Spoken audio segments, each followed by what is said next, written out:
So ladies and gentlemen, boys and girls, let us begin. Keep your eyes right back there.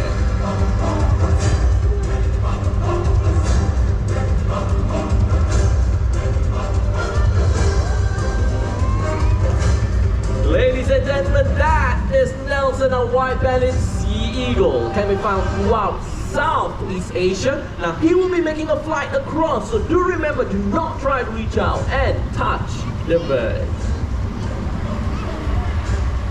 And here he goes. Oh, look at that fly. Now they are known to hunt for venomous banded sea cricket. What exactly is that? It's a highly venomous sea snake.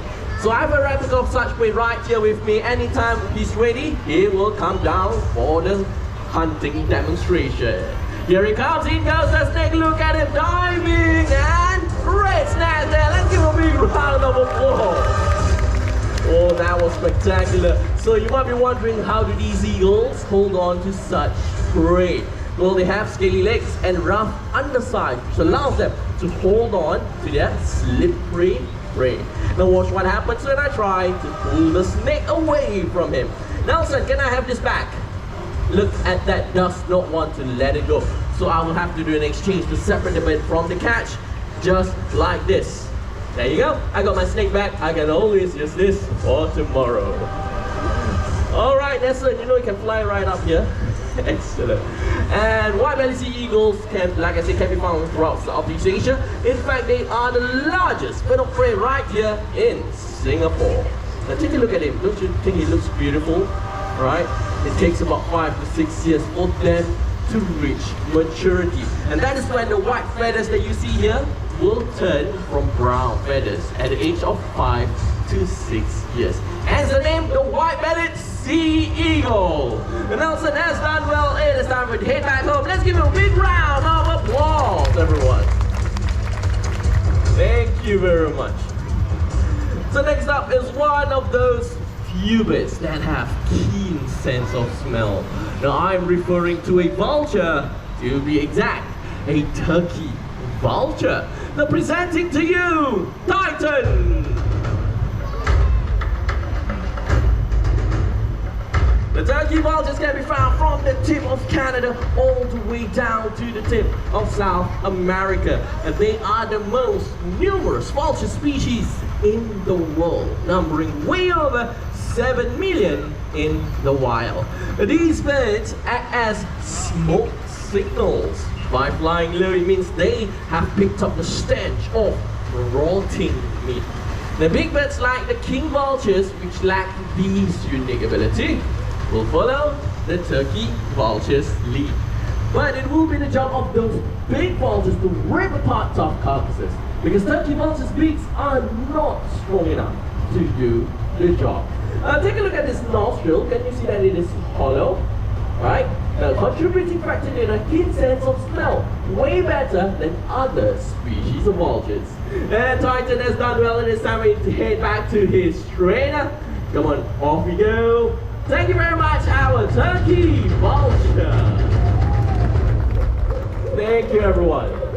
Ooh, that is a familiar sound to me. Now, those are calls made by nocturnal birds of prey. And kids, when I mention the word nocturnal, what type of bird of prey goes to your mind?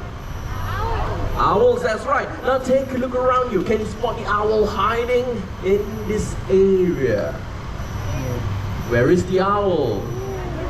Where is it? That's right, right at the back, the gentleman right there. Now please remain seated, be as quiet as possible, because you are about to experience the owl's unique ability of a silent flight. Wow, indeed. I'm pretty sure none of you heard anything at all. Am I right?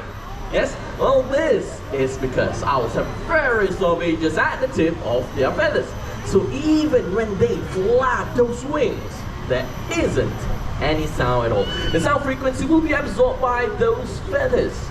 But why do they need to do so? You see, owls hunt for rats and mice. These are classified as rodents, and rodents have an acute sense of hearing. So the owl will require the silent approach to catch their prey by surprise. That's why they are also known as the silent hunters of the night. By the way, everyone, meet Belang, our Malay fish owl. Malay fish owls can be found in Southeast Asia, and this particular species has evolved themselves to hunt for fish, making them very unique indeed. And he's a special bird to us because he was hatched and raised right here in the Jurong Bird Park. That Belang is already 15 years old.